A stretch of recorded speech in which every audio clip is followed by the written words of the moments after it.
Hi, welcome to How to RPG. My name is Fred Wheeler and today I want to talk about monster origins. You can make your own monsters, you can create your own stuff, absolutely, and that's exactly what I want to do. Is I want to give you a bunch of ideas that hopefully you can build off and use as your own.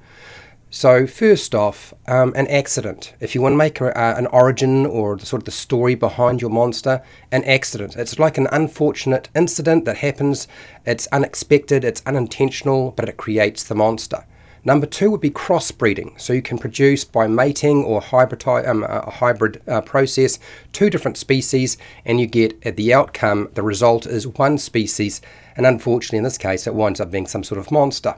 Number three would be created by the gods. A god or a goddess creates or births this monster. It's quite common in Greek mythology. Number four is a curse. So this is a solemn utterance, and it's intended to invoke a supernatural punishment or injury. But in this case, it's a punishment, and this is transforming, say, a person into a Medusa would be a good example of this. Number five would be evolution. A living organism develops from an early form into a monster later on. So it starts as it's sort of like a chrysalis, and then it develops into its full form.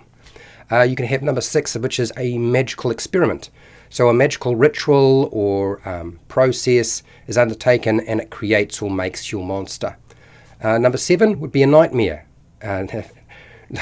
Nightmare on Elm Street is certainly where I've taken this idea from. Okay, so an individual's nightmare is taking in on a form. So it actually starts off as just your imagination as a nightmare, and then eventually it creates its own physical form, and you get your monster. Resurrection, quite commonly used, particularly for undead. So the creature is resurrected from death, and it becomes a monster. Now, whether it's undead or whether it's a different type of monster or a different life form that it was before, completely up to you. A science experiment.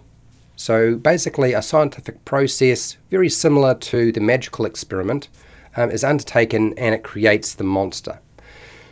Now this could be accidentally or intentionally, but it's still that process.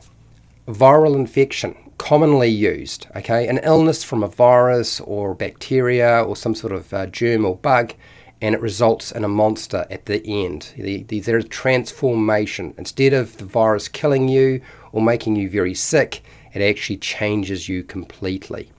And I would say Resident Evil is a good example of this. Wish. Someone wishes the monster into existence. Now, whether that's through a spell that they can cast, or they get a genie to cast the spell for them, it might be intentionally done, it might be accidentally done. Completely up to you. So those are a bunch of different ideas that you could use for your role-playing game, and incorporate them into your monsters, make your own stuff. I would very much like to hear from you some of your ideas. And thank you for watching. And hey, till next time, keep rolling those 20s.